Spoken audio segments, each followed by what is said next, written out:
Evangelho segundo São João, capítulo 11, verso 20 em diante. Ouvindo, pois, Marta que Jesus vinha, saiu-lhe ao encontro. Maria, porém, ficou assentada em casa. Disse, pois, Marta a Jesus: Senhor, se tu estivesses aqui, meu irmão não teria morrido. Mas também agora sei que tudo quanto pedires a Deus, Deus tu concederá. Disse-lhe Jesus: teu irmão há de ressuscitar. Disse-lhe Marta: eu sei que há de ressuscitar na ressurreição do último dia. Disse-lhe Jesus: eu sou a ressurreição e a vida. Quem crê em mim, ainda que esteja morto, viverá. E todo aquele que vive e crê em mim nunca morrerá. Crês tu isto? Crês tu isto? Disse-lhe ela: sim, Senhor. Creio que tu és o Cristo, o Filho de Deus, que havia de vir ao mundo. E dito isto, partiu e chamou em segredo a Maria, sua irmã, dizendo: o Mestre está cá e chama-te. Ela, ouvindo isto, levantou-se logo e foi ter com ele. Ainda Jesus não tinha chegado à aldeia, mas estava no lugar onde Maria o encontrava. Marta o encontrará. Vendo, pois, os judeus que estavam com ela em casa e a consolavam, que Maria apressadamente se levantara e saíra, seguiram-na, dizendo: vai ao sepulcro para chorar ali. Tendo, pois, Maria chegado aonde Jesus estava, e vendo, lançou-se aos seus pés, dizendo-lhe: Senhor, se tu estivesses aqui, meu irmão não teria morrido. Jesus, pois, quando a viu chorar, e também chorando os judeus que com ela vinham, moveu-se de muito em espírito e perturbou-se, e disse: onde o pusestes? Disseram-lhe: Senhor, vem e vê. Jesus chorou. Disseram, pois, os judeus: vede como o amava. E alguns deles disseram: não podia ele, que abriu os olhos ao cego, fazer também com que este não morresse? Jesus, pois, movendo-se outra vez muito em si mesmo, veio ao sepulcro. E era uma caverna, e tinha uma pedra posta sobre a porta, ou sobre ela. Disse Jesus: tirai a pedra. Marta, irmã do defunto, disse-lhe: Senhor, já cheira mal, porque é já de 4 dias. Disse-lhe Jesus: não te hei dito que se creres verás a glória de Deus? Tiraram, pois, a pedra. E Jesus, levantando os olhos para o céu, disse: Pai, graças te dou por me haveres ouvido. Eu bem sei que sempre me ouves, mas eu disse isto por causa da multidão que está em redor, para que creiam que tu me enviaste. E, tendo dito isto, clamou com grande voz: Lázaro, sai para fora. E o defunto saiu, tendo as mãos e os pés ligados com faixas, e o seu rosto envolto num lenço. Disse-lhes Jesus: desligai-o e deixai-o ir. Muitos, pois, entre os judeus que tinham vindo a Maria e que tinham visto o que Jesus fizera, creram nele. Adonai, Adonai. Senhor Deus, Pai amado, nós cremos nisto sem nenhuma dificuldade. Isso aconteceu como está escrito. De fato, aleluia, graças ao Senhor. E cremos que há uma ressurreição como Marta cria. Os sepulcros serão abertos, e todos que dormiram no Senhor se levantarão sob a voz do arcanjo e a trombeta de Deus, e nós nos ajuntaremos a eles e iremos encontrar o Senhor nos ares. Isso é tão real quanto foi a ressurreição de Lázaro. Pedimos perdão dos nossos pecados, sabendo deste grande poder que é o mesmo ontem, hoje e eternamente. Os tristes, os doentes, os oprimidos, podem se levantar também sob esta voz. Sai para fora disto, deste mundo, dessa condição de pecado. Sai disso. Você não precisa disto. Jesus tem coisa melhor para você. Sai disto. Sai disto, menina. Sai disto, menino. Sai disto. Em nome de Jesus Cristo. Amém. Amém. Assentar-vos, irmãos.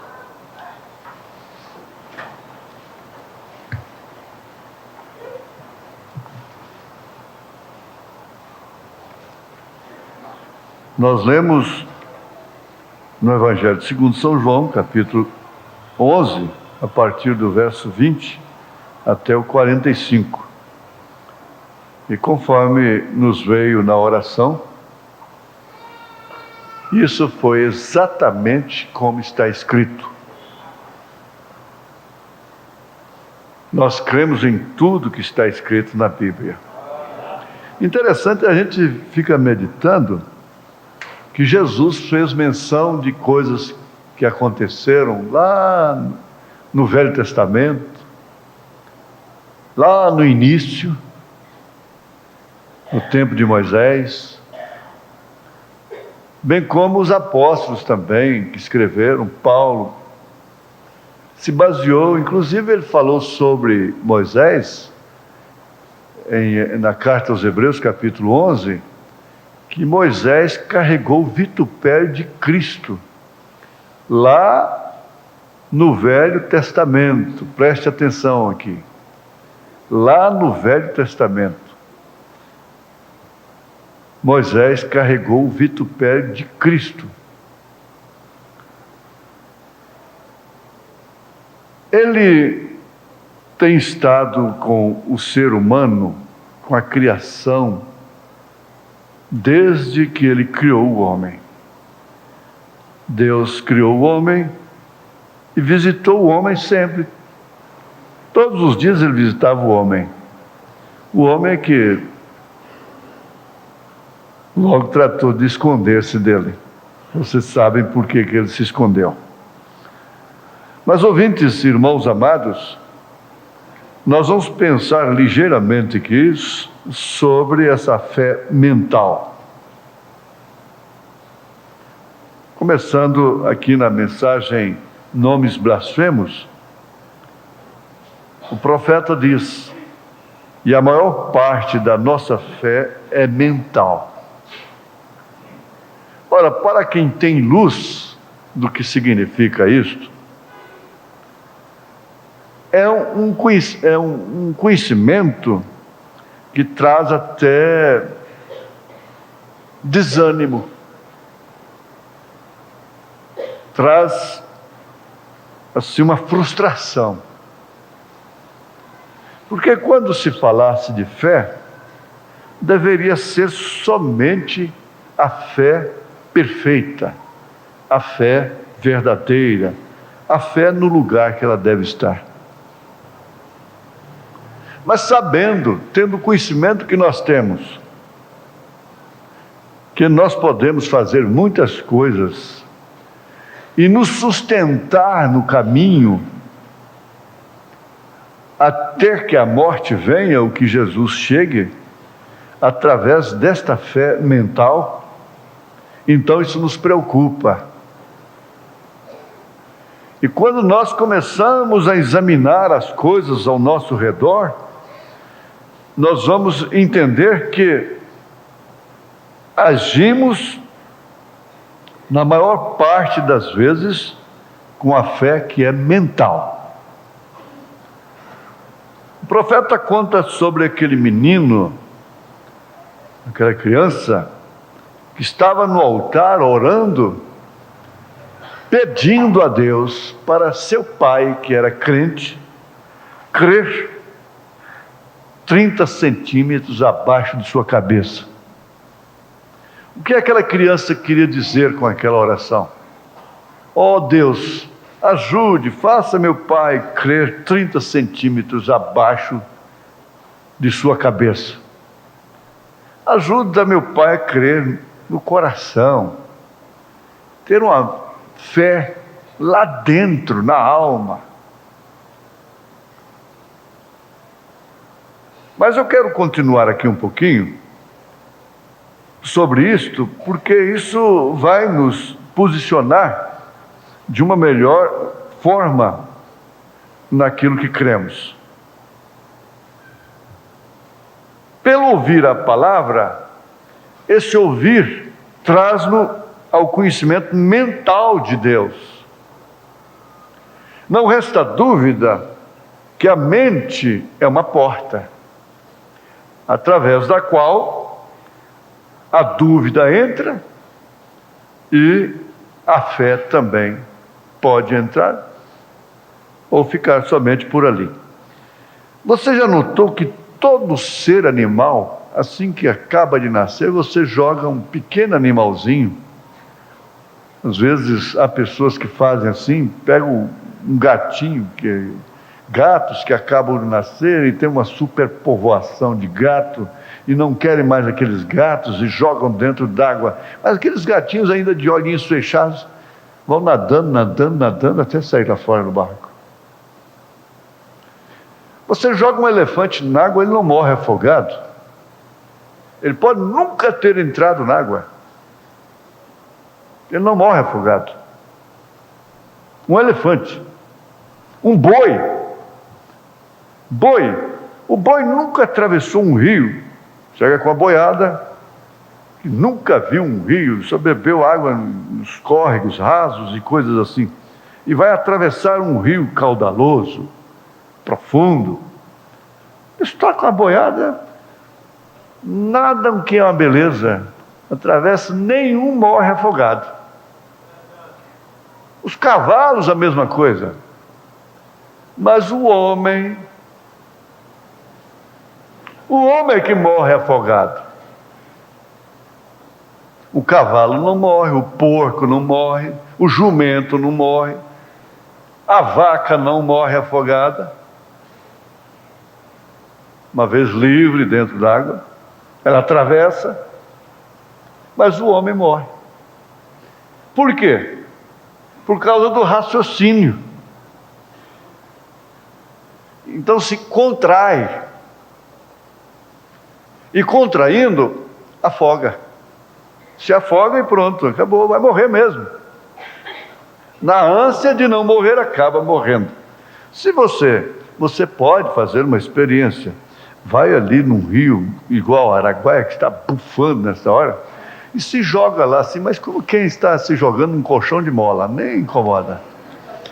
E se solta lá sem nem pensar que está dentro d'água. De vez em quando respira profundo assim, não, com o nariz dentro d'água, né? Mas você está flutuando, relaxadamente. Aí você vai embora, viaja, as águas mesmo vão te levar para o barranco. Você brinca com a água. Se relaxar, encher os pulmões na hora certa, só o seu rosto você fica de costas na água, com os braços abertos, ainda vai remando assim, remando. Esticadinho, vai flutuando, vai embora, não morre não. Não tem por que morrer. Mas quando você acorda, cai em si, que está dentro do Araguaia, pode saber, Candiru vai te comer mesmo. Vai morrer. Mas não foi isso que aconteceu com São Pedro? Está certo que ali foi uma dose maior. Mas quando ele caiu em si, na sua razão, começou a afundar. Jesus é o autor, o consumador da fé. Nada do que foi feito sem Ele. Ele é o Criador. Agora você já viu o grito deles no barco? Mestre, não te dá que morramos? Ó mestre, o mar se revolta, as ondas nos dão pavor. Porventura pensavam eles que o Criador das águas iria morrer afogado com eles?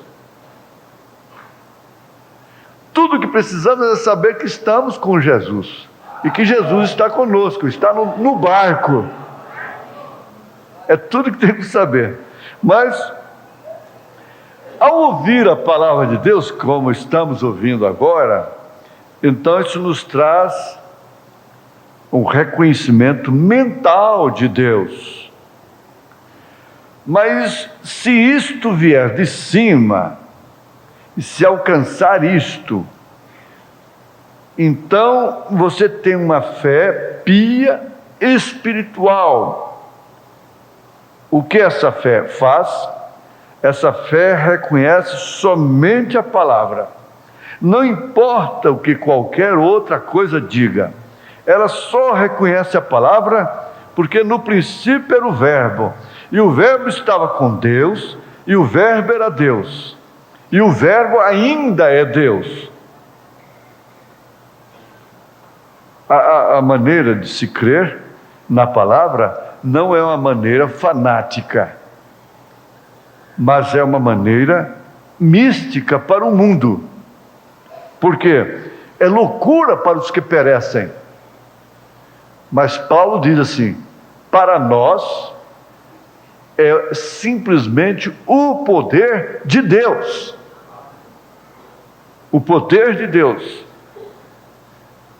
Você só pode ser ajudado, só pode ser ajudada, se puder relaxar-se nesta hora, descansando sua vida nas mãos de Deus,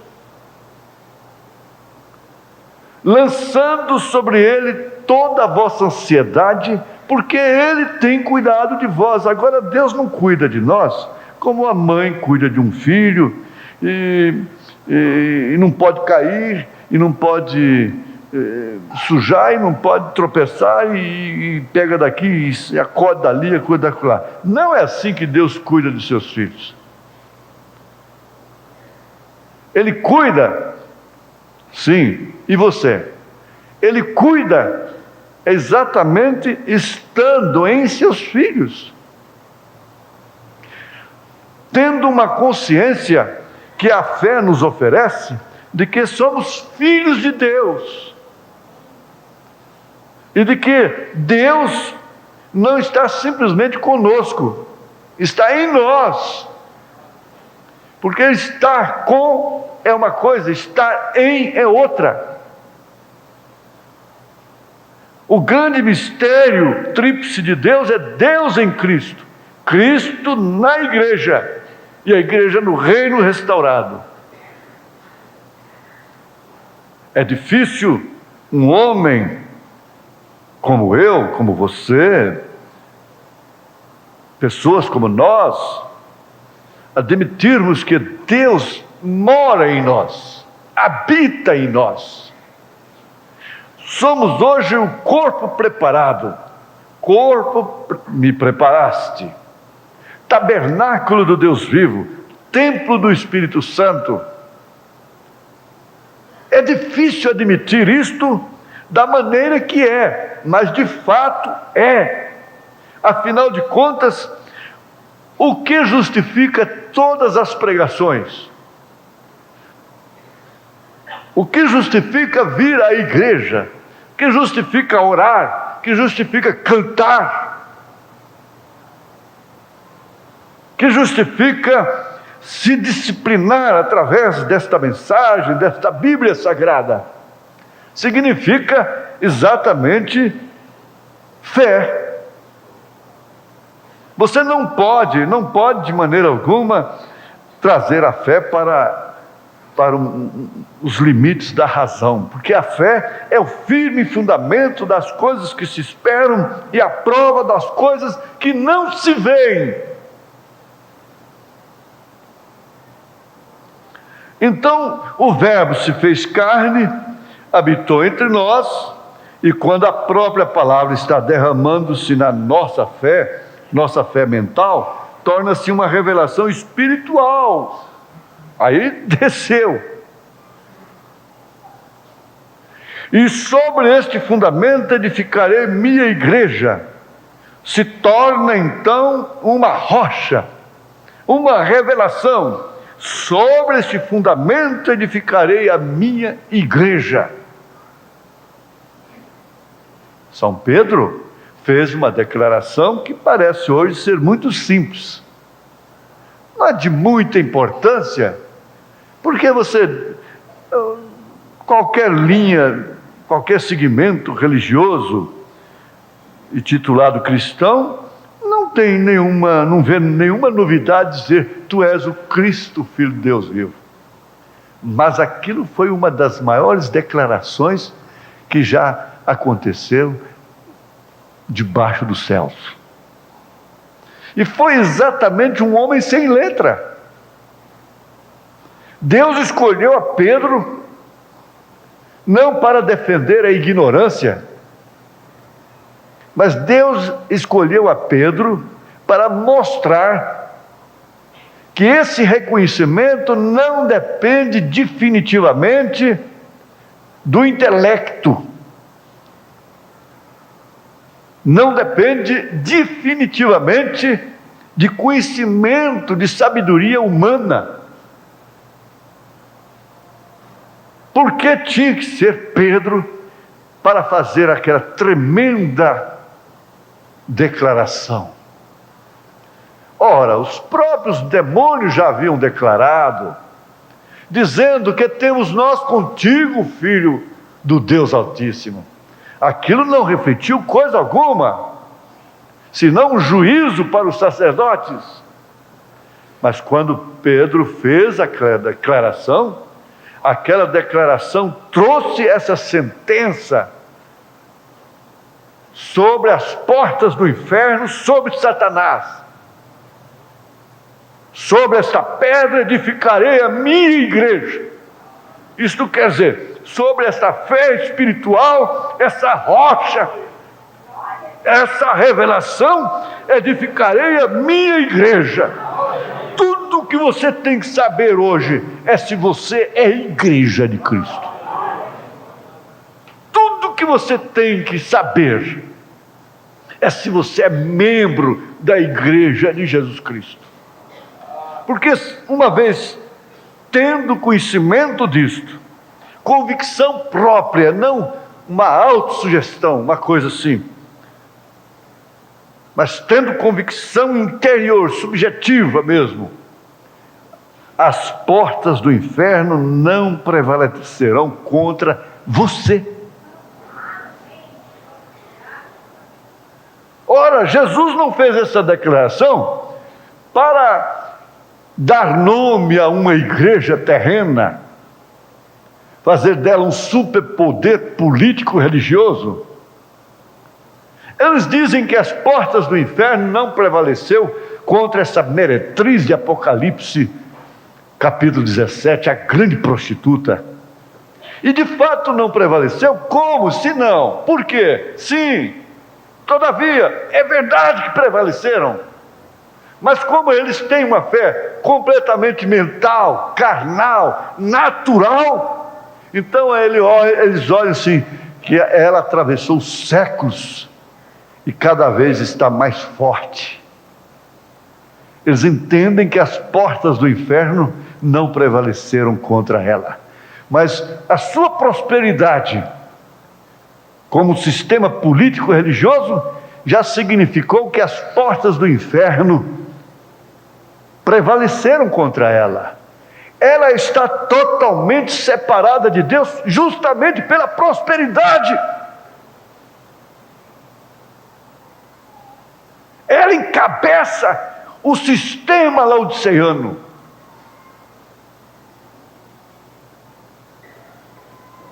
E a era de Laodiceia que nós estamos vivendo na hora presente, Apocalipse capítulo 3, a partir do verso 14.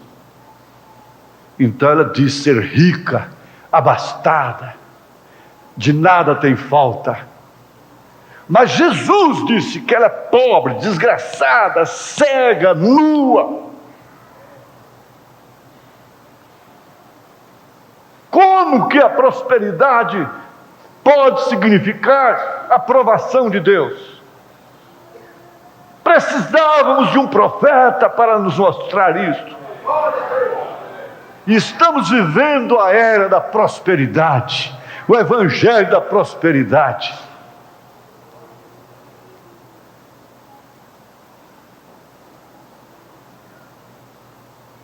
Ora, as portas do inferno não significam aquilo que a sociedade coa, o mosquito que a sociedade religiosa coa, enquanto engole camelos.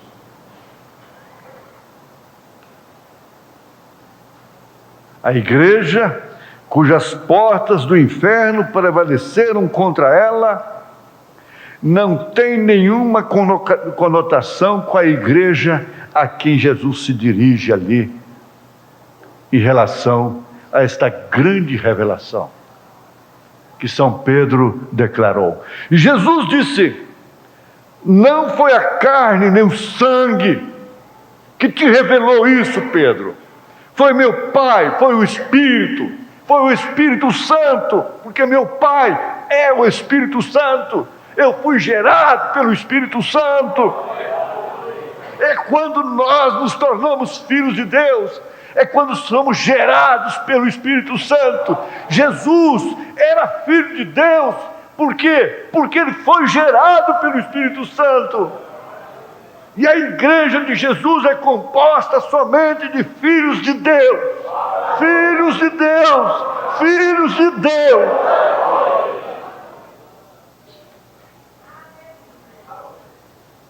Hoje no companheirismo foi notado isso aqui. Pode-se ter um espírito errado estando numa doutrina certa, mas na verdade a doutrina errada é do diabo.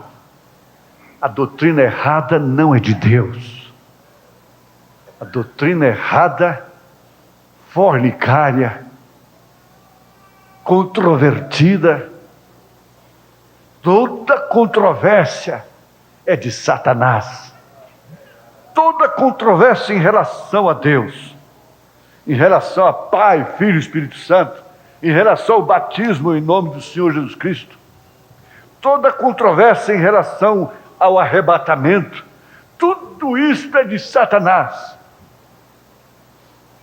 A mensagem de Jesus Cristo não é uma mensagem controvertida.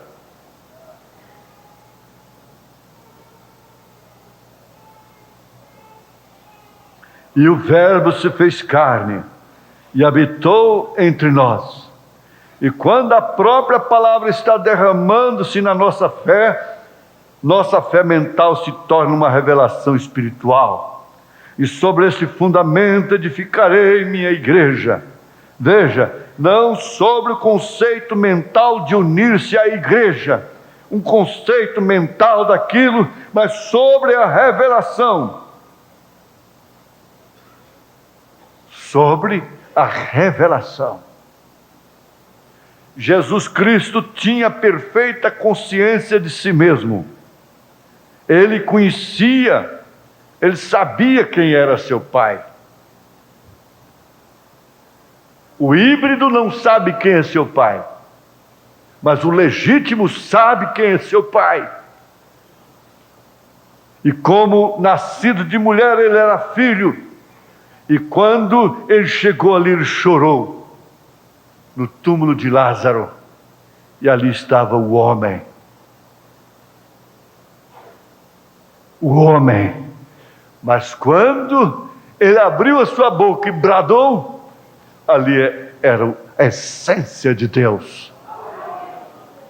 um defunto em estado de putrefação, sepultado há 4 dias. Pense um pouquinho. Passe mal do estômago um pouco, sofra náuseas um pouco, e pense no estado de um cadáver de 4 dias de sepultamento. Pense naquilo. Ah, não posso pensar, não dou conta. Meu estômago é fraco. Mas aquilo significa exatamente o estado da pessoa, da igreja, que realmente não ouviu a voz da ressurreição. Por que, meus irmãos, Marta cria na ressurreição?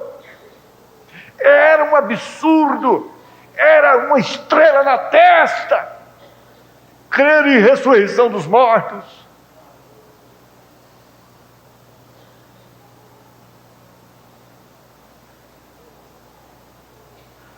Paulo, escrevendo aos Efésios, capítulo 5, ele diz, com um brado também: desperta-te, tu que dormes, levanta-te de entre os mortos, e Cristo te esclarecerá. Falando de uma voz de ressurreição, não estará na ressurreição literal.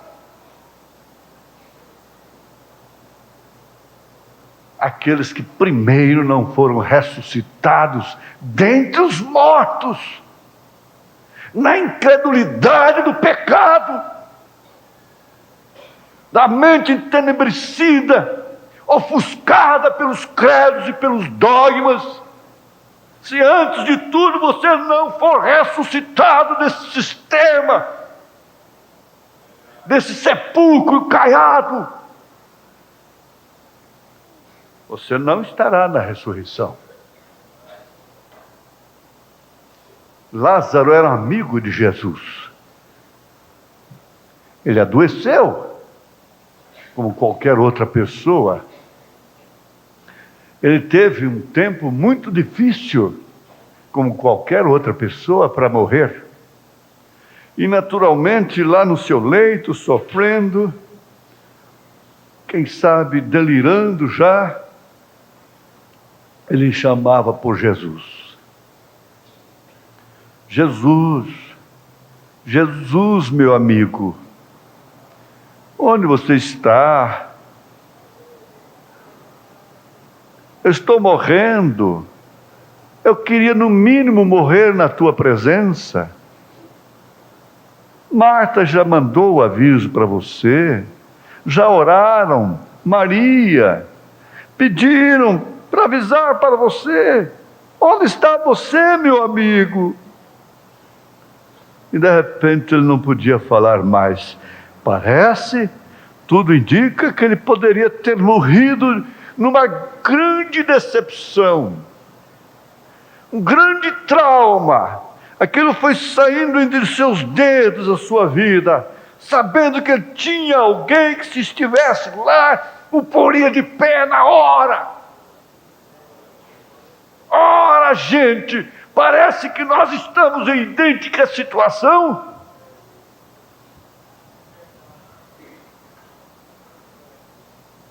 Deita naquela cama no lugar de Lázaro um pouquinho, sabendo que você tem um amigo que hospeda na sua casa, que come na sua casa, onde suas irmãs lavam sua roupa, seus vestidos, que tem uma amizade, uma intimidade muito grande. Oh, sim, ele agonizou, e aquilo naturalmente apressou a sua morte. Aquilo pode ter lhe causado um derrame fatal, de tanta força na mente, dizendo: se ele estivesse aqui, esse assombro escuro não me tocaria de forma alguma.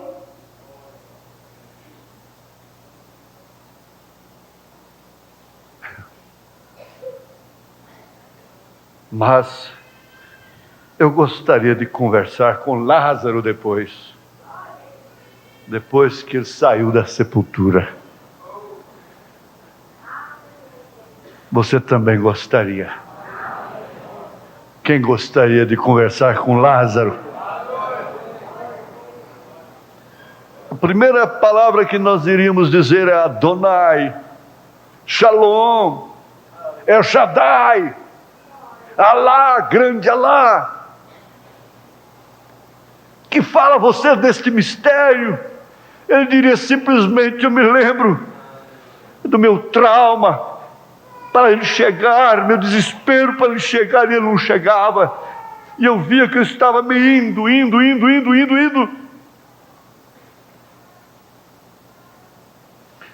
Mas, meus irmãos, meus ouvintes, não se trata de uma ilusão, não se trata de um pensamento teológico.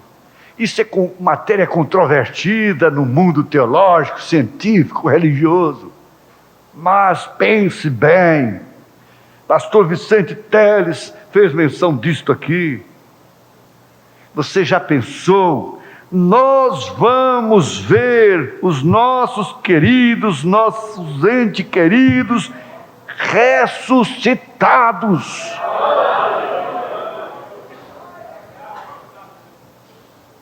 Ressuscitados. Meu Jesus, houve judeus que creram em Jesus naquela hora, e também seria uma pedra, pedra incrédula, dura, que vê um homem chamando do sepulcro um cadáver de 4 dias sepultado, e não crê nesse homem como Messias.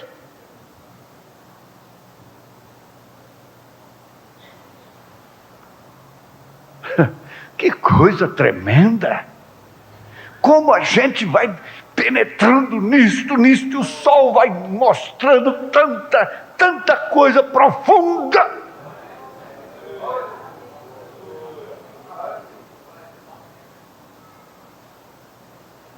Eu quero ver mamãe estar com ela no jardim.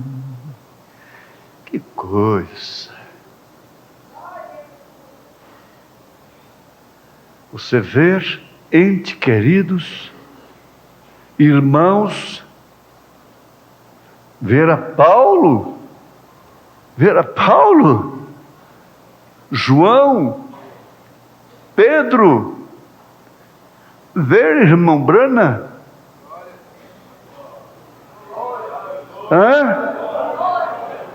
nós somos tão íntimos.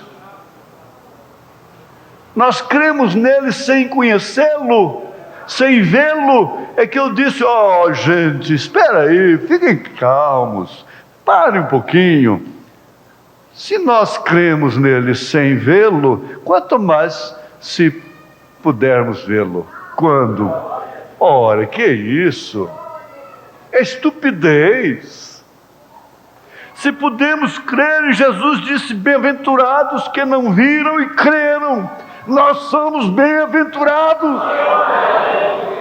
Nós não vimos uma pedra ser removida e as pessoas tampando seus narizes, porque o mau cheiro era terrível. Bichos já estavam ali, nariz já havia caído, e aquilo se recompor no instante, e vem uma brisa e leva aquele mau cheiro, e o homem sai para fora. Mas que coisa! Essa ressurreição é mais do que aquilo, sabe por quê? Porque na verdade não haverá um reconhecimento físico, material, mas é um reconhecimento espiritual. Por isso a nossa fé tem que ser uma fé espiritual. Você, meu querido irmão denominacional, você tem uma fé certa, correta. Jesus é Salvador, Jesus virá, mas essa fé sua tem que ser espiritual agora. Você tem que sair, você tem que subir.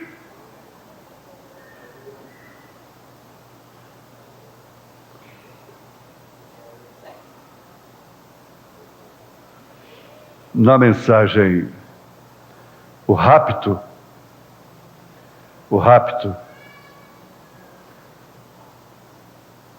vejamos aqui, mensagem, o rapto,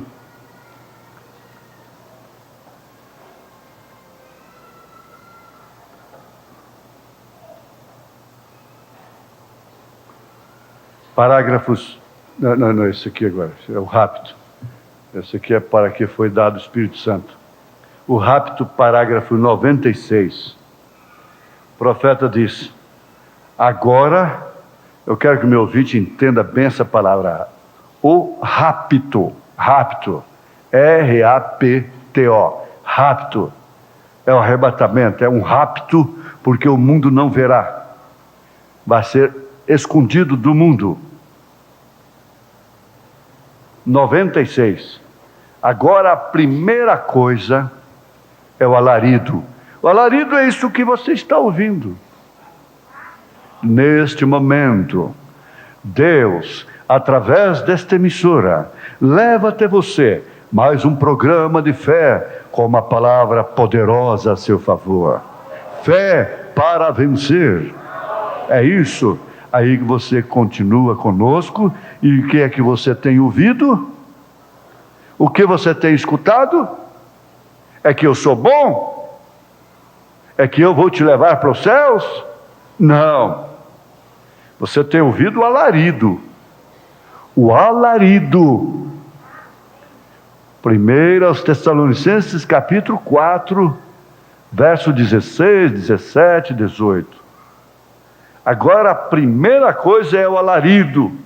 Paulo está falando ali: alarido, voz do arcanjo, trombeta de Deus. Logo, seguindo o alarido, vem a voz e depois a trombeta.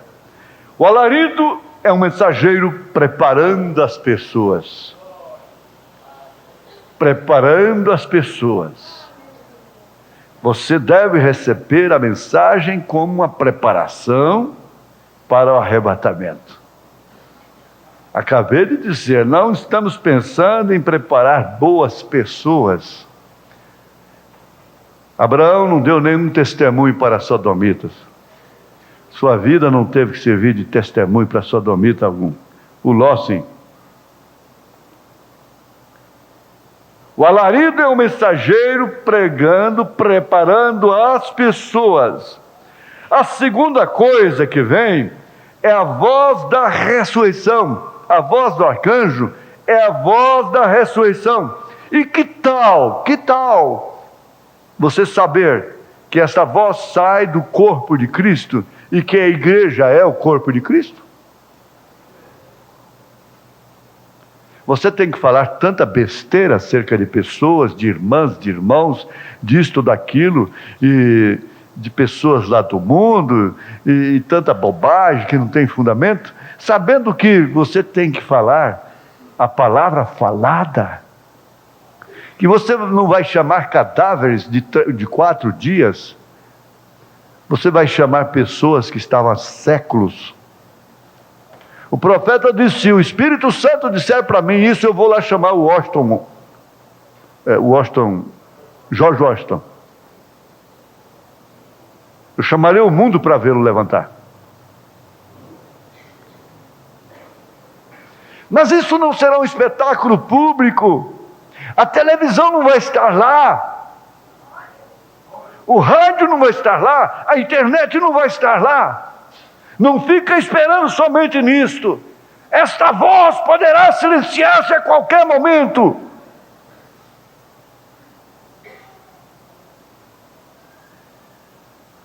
Isso não estará. Isso tem que estar em você. É a mesma voz que encontramos em São João, capítulo 11, verso 38 e 44, a qual chamou Lázaro do sepulcro. Temos, pois, a preparação da noiva e logo a ressurreição dos mortos para subir todos juntos.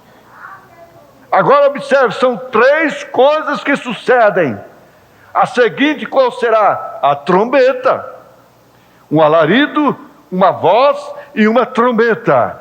A terceira coisa será a trombeta. O que na festa das trombetas sempre era clamando, chamando as pessoas à festa, para as bodas do Cordeiro. Ah, que toque gostoso! Às vezes a gente está trabalhando por ali, lá no recanto, quando aquela sirene toca lá na sede. Eita coisa boa, agora é hora de comer. Comer. Agora é hora de comer. Você já pensou? Aquele escravo, estava escravo, trabalhando ali para o seu senhor, mas ele tinha um suspiro, ele falava para a mulher, para os filhos: olha, está chegando a festa das trombetas. Espera mais um pouco. E logo eles começaram a contar. É o último ano. Vai completar 49, não é? O último ano. O último ano. Esse ano então era contado nos dedos. De repente a trombeta soava. Eles tinham todo o direito de saírem livres, completamente livres, libertados. Se alguém ouvia e não queria sair, queria continuar com o seu senhor, achando muito bom, sua denominação muito boa, então o que acontecia? A sua orelha era furada com uma sovela. Aí podia acontecer tantas outras festas de trombetas, nunca mais poderia sair. Você está ouvindo o toque da trombeta? Sai dela, povo meu! Sai, vamos embora, vamos subir. Vamos subir. Que coisa, veja só. Na festa das trombetas, sempre era chamando as pessoas à festa. Isso será a ceia do Cordeiro com a noiva ali no céu. A primeira coisa que sai é sua mensagem, chamando a noiva. Logo é a ressurreição da noiva que dorme, a quem tem morrido nas outras eras. E todos se ajuntarão com a trombeta na festa nos céus, e haverá ali uma mesa de milhares e milhares e milhares de milhas, e uma cadeira é sua. Eu sempre me rejubilo com isso. Meu Deus, na hora de perder alguma coisa, você tem que lembrar que melhor, muito maior do que aquele prejuízo que você está levando, milhões de vezes maior, é uma cadeira que você tem preparada para você junto àquela mesa, nas bodas do Cordeiro. Você ainda tem coragem de lamentar, de murmurar, de queixar? A sua fé é somente mental ainda, ou já é espiritual?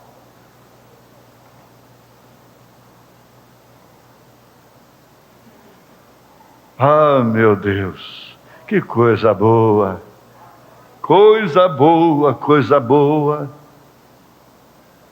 Na mensagem para que foi dado o Espírito Santo, parágrafo 51, agora estamos em outro dia. Em tempos anteriores não eram nem a metade dos sábios que são hoje. Eles não podiam fabricar uma bomba atômica, nem um automóvel. Porém agora, quando mais necessitamos, o Espírito de Deus tem levantado uma bandeira. Eu estava vendo bandeiras dos sem terra às margens da rodovia.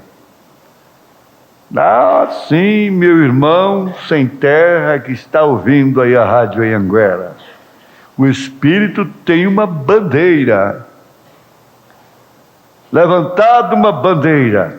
O que sucede? é que Deus está derramando de seu Espírito. Então aqueles que estão descansando ali nas tumbas, ou debaixo do altar de Deus, estão clamando, como diz a Escritura: até quando, Senhor, até quando? Deus está esperando por ti e por mim, porque eles não poderão ver o cumprimento de seu clamor enquanto nós não subirmos. Veja, até quando, Senhor? Então Deus está esperando por ti e por mim. A igreja está esperando em ti e em mim. No último versículo do capítulo 11 aos Hebreus, Paulo está dizendo que eles não serão aperfeiçoados sem nós. É tempo de adoção. Deus pode derramar de sua plenitude, de seu poder e de sua ressurreição em nós, até o ponto em que a igreja de Cristo possa chegar a ser até que Cristo chegue a ser visível nela, de tal modo que levante os mortos, e nós nos vamos no rapto. Ele vai se materializar, desculpem, vai se materializar nesse corpo, e aquela voz da ressurreição não vai chamar um corpo de apenas 4 dias de sepulcro, mas de séculos. O mar terá que dar àquele que morreu nele, o fogo terá que devolver. Perdidos no espaço, na selva amazônica, seja onde for, essa voz os chamará. Agora sim, isso é fé espiritual. Fé mental não aceita isso. Somente a fé mental. E diz: amém, amém, mas eu vou ver se isso é verdade, depois eu te falo. Está bem, então fique aí. Até que Cristo chegue a ser visível nela, de tal modo que levante os mortos e nós nos vamos no rapto.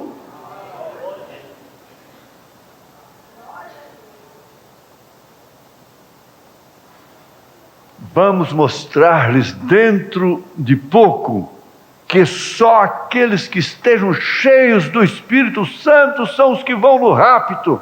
Quem são esses? São aqueles cuja fé espiritual. Eu estou sabendo disso, que o irmão João da Mata insiste lá na colônia Santa Marta para batizar, levar a mensagem para doentes dali. E por último eles levaram preso, bateram nele, viu? A polícia bateu no irmão João da Mata. Quando eu soube disso, veio um sentimento diferente por dentro. Eu me lembrei da carta aos Hebreus capítulo 11. Esse mundo não merece um João da Mata. Não é digno do João da Mata. Não é digno. Ele é meu irmão. Sei que isso não quer dizer, não representa todo o sistema policial. Não, eu sei entender isso. Não estou incriminando ninguém. Mas isso não pode acontecer mais. Eles bateram nele. E eu fui lá, em mente, em espírito, disse, numa rede de televisão mundial, e disse: o mundo não é digno desse João da Mata aqui que tosse com esse catarro preso no peito. Não é digno. Eu disse assim: Bill Clinton não é digno de João da Mata. O presidente da República não é digno desse homem. As nações não são dignas de homens como João da Mata. Foi Paulo quem disse: pessoas, homens, que foram cerrados vivos, que apanharam, E o mundo não era digno deles. O mundo não merece ter essa noiva nele mais. Essa sociedade não merece mais. Filhos não merecem mais essa mãe que tem. Filhos rebeldes não merecem mais esse pai. Mulher rebelde não merece mais esse marido. Marido estúpido, incrédulo, não merece essa mulher. Por isso ela será tirada. Por isso ele será tirado. Pode deixar, João da Mata vai dizer adeus a este mundo e vai embora. Mas chega lá, ele vai encontrar um deles que ele levou no meia ponte lá e batizou, botou num carrinho, levou e batizou. Batizou em nome do Senhor Jesus Cristo e ele já partiu. Logo passou uns dias e ele morreu. Quem que ia fazer lá? Eu de gravata? Quem? Qual evangelista que ia fazer isso lá?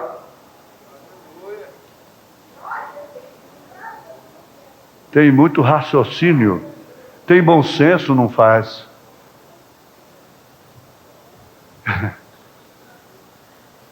Eu quero que o pastor Elias dê uma olhadinha nisso para nós. Aqueles que estejam cheios do Espírito Santo são os que vão no rapto. Aqueles cuja fé é espiritual. Você não vai dizer que Ló não tinha fé. Ele tinha fé no mesmo Deus de Abraão. No mesmíssimo Deus de Abraão. Ele sabia que Deus estava com Abraão, mas saiu do companheirismo a si mesmo. Muitos sabem que Deus está nesse companheirismo, mas sai dele. Saiba, e estão predestinados para saírem. Motivos eles têm para sair.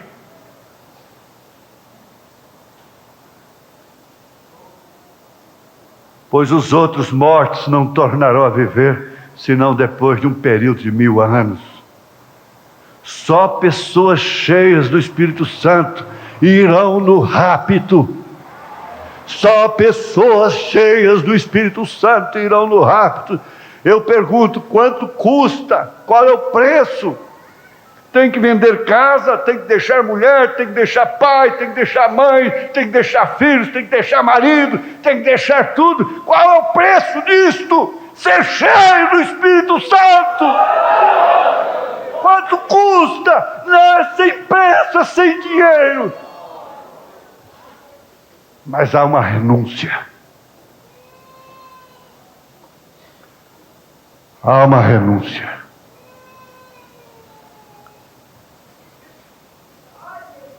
E renúncia muitas vezes custa mais caro do que dinheiro. Muito mais caro. Renunciar não é fácil. Perguntas e respostas. Número 2, parágrafo 111. 111.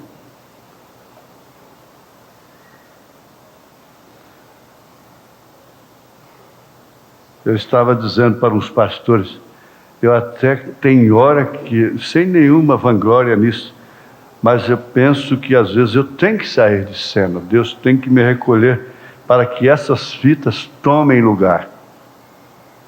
Que aí muitos vão quebrar seus orgulhos e vão ouvir estas fitas. O profeta tinha convicção do que ele pregava. Está havendo uma coisa aqui que você sabe que não pode ser explicada, você está notando. Ninguém está aqui no canto da parede. Ninguém aqui é bom cidadão da sociedade.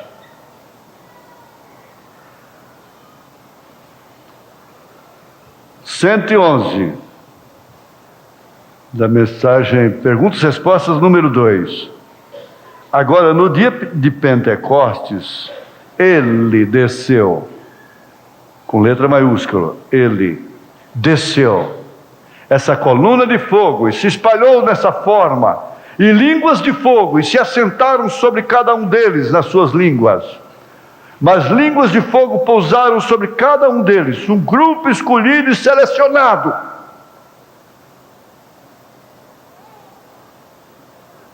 E identificado por esta coluna de fogo, mostrando que Deus a si mesmo espalhou a si mesmo no homem. Não captam a mente espiritual para captar.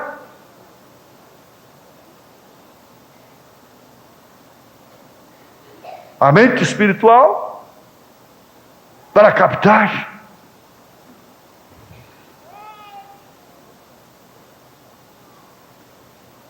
Lá no cenáculo. Mas você viu que houve um teste? Um teste sem provas. Um teste sem provas, sim. Um teste sem perseguição. Afinal, eles estavam tanto acomodados e cederam o cenáculo para que os apóstolos ficassem lá, e 120, mais de 120, mas o profeta diz assim: quantos não estiveram lá, mas não tiveram a paciência? Você sabe que aquela apressadinha, ela casa-se grávida. Por quê? Por que ela vai se casar grávida? Por quê? Ela não podia se casar primeiro? Hein? Quem controla uma conversa é quem escuta. Quem controla isso aí é a mulher, é a moça. Afinal de contas, ninguém é violentado. Se for violentado, é caso de polícia. É crime hediondo. Ela tem que dizer sim ou não. Ela tem que aceitar ou não. Apressada. Não podia esperar. Apressado, não pôde esperar. Nas nossas precipitações, nós somos reprovados, porque não soubemos esperar.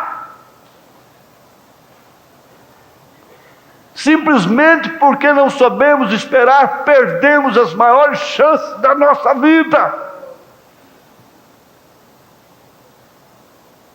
Davi disse assim: esperei com paciência no Senhor, e Ele se inclinou para mim.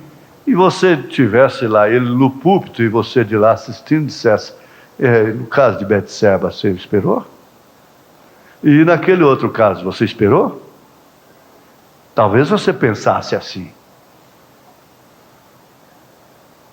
Mas ele acabou tomando todas as suas experiências para deixar o Salmo 40. Esperei no Senhor, quando tudo parecia que estava perdido para mim. Passando pelo que eu passei, mas não perdi o coração segundo Deus. A mente espiritual te coloca ao lado de Davi, nas piores condições de sua vida. A mente espiritual te põe ao lado de Moisés, de Josué, de Caleb, de José do Egito, das santas mulheres. Nas suas horas mais contraditórias, a mente espiritual te faz amiga de uma meretriz chamada Rabi. Diz assim: ô Rabi, me dá um cantinho aí na sua casa. Eu quero ficar aí também. Mas o que é isso? Eu sou uma meretriz? Não, eu quero ficar aí também. Eu sei que você escondeu 2 homens aqui. A mente espiritual leva você a abandonar a companhia da esposa do sumo sacerdote Caifás e tornar-se amiga de uma Maria Madalena. A mente espiritual te faz amigo de um analfabeto chamado Pedro, pescador Pedro.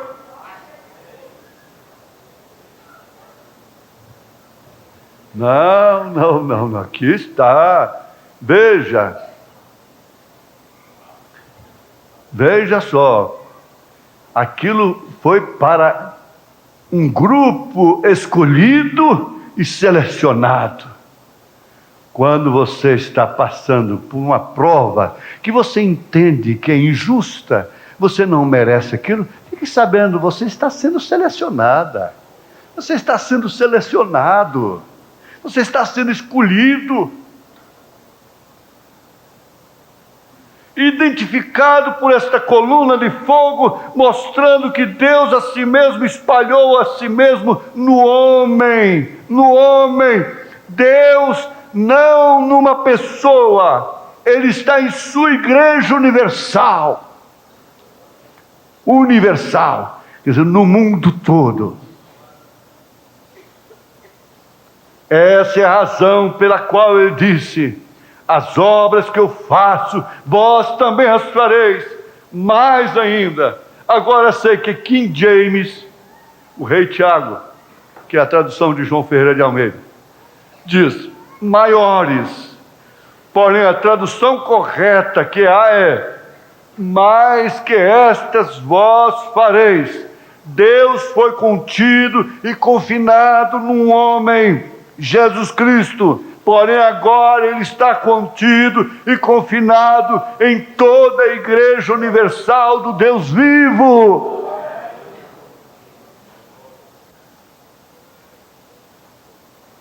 Olha aí, o povo da Universal não gosta de William Branham, e William Branham está dizendo que Deus está contido na igreja universal, no Deus vivo. Mas você sabe que igreja é essa? Você sabe muito bem que igreja é essa. A palavra católico quer dizer universal. Nós somos católicos apostólicos. Nós sim somos católicos. Nós sim somos apostólicos. Não somos romanos, somos cristãos. Católicos, apostólicos, cristãos. Porque a nossa fé é universal. Olha, bate direitinho, é papel carbono. O maior trabalho que nós damos para Deus é chegarmos à unidade da fé. E o mais responsável por isto é o pastor. Porque o nível da congregação de fé não vai mais alto do que o nível dele. Ele é a boia da caixa d'água. E se ele mantém a sua congregação num espírito de facção, de divisão, de difamação, aquela congregação vai cobrar dele. Vai cobrar dele, porque ele não ganha dízimos, não é para difamar. Ela não sustenta, ele não é para isso. Para tratar da vida de quem não tem nada a ver com sua congregação. Isso precisa ser observado. Você é responsável pela sua casa. Deus pede contas a você pela sua família, não pela família do vizinho. Deus pede contas a você. Você deve responder por você mesmo, pela sua casa. O sacerdócio se estende ao marido, e o marido é o pastor da sua casa. Ele é estendido lá. É uma extensão do pastorado. De que maneira você tem pastoreado sua casa? Quando você é amarrado, então leva toda a casa. É amarrado pela televisão, é amarrado por isso, por aquilo outro, por companhias, por maledicência, por isso, aquilo outro. Enquanto isso, a sua casa está sendo minada. Está sendo minada.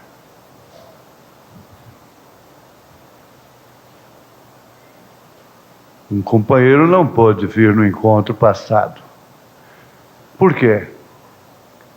Porque entraram lá e fizeram coisas que não deveriam fazer com ele. Uma boa pessoa, um bom espírito.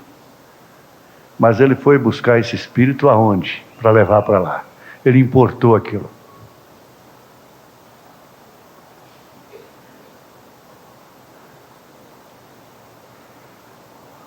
Você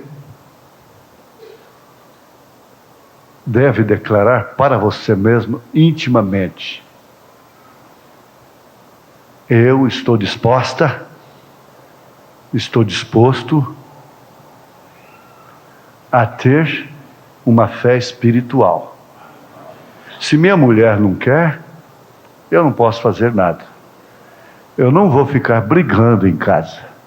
Eu não vou ser um rabugento em casa. Se meu marido não quer, se meus filhos não querem, mas é hora de desprender. É hora de encomendar. É hora de desprender. Repito, quanto mais o dinheiro se enfraquece, mais o homem tem que trabalhar por ele. Mais o ama, mais se agarra, mais se escraviza. Quanto mais o homem se degrada, mais a mulher se agarra nele. Se escraviza por ele. Quanto mais a mulher se degrada, mais o homem se escraviza por ela. É hora de ir ou ficar. O êxodo está aí.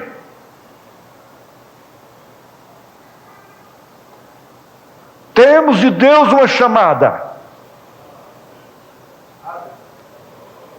Não é uma chamada de altar emocionante. Vamos dizer: eu tenho ouvido o alarido.